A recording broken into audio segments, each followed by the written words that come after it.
The other question you're bringing for me here is, can we do something where we're covering things like that from the absolute basics super slowly?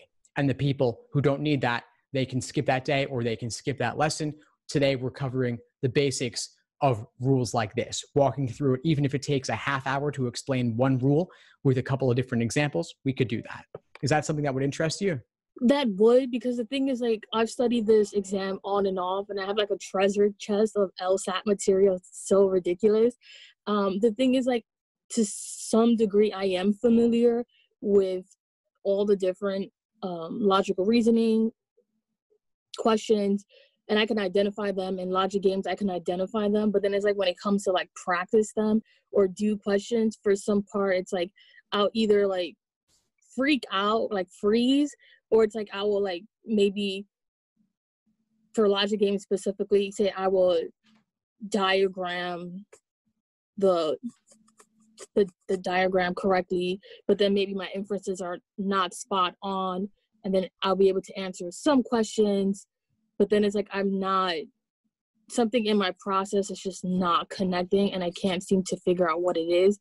And then it's like for prep test 52 to like 80 something, I also have the question booklet for it. So then I will review after. And then when I'm doing my intense review, I'm just like, oh my God, like now I see it.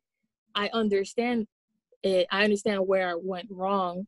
But the thing is, it's like I seem to still be making the same mistakes over and over, especially with some particular question. And I can't seem to figure out what it is in my process that I'm not getting correctly. Yeah, it's a good question. That can get really frustrating to not see what's making it click. And so, yeah, I mean, a couple ideas for that. One of them is the explanation videos. I've got explanations for the vast majority of logic games.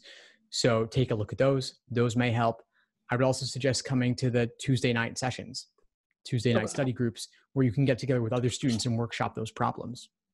And then if there are certain recurring conceptual things, let me know and I can organize a class around it. Like the rule that you mentioned, I'm thinking I could do a class where I walk through that exact rule with a couple different examples and maybe some other rules that are a little bit unusual where it actually takes time to slow down and dissect those, but it's valuable because those things repeat. So that's another place that we can work those things out. Thanks for tuning into the show. Please subscribe if you haven't done so already to be notified of new episodes as I release them. And feel free to reach out if you need anything at all as you move forward with your prep. I'm happy to help however I can.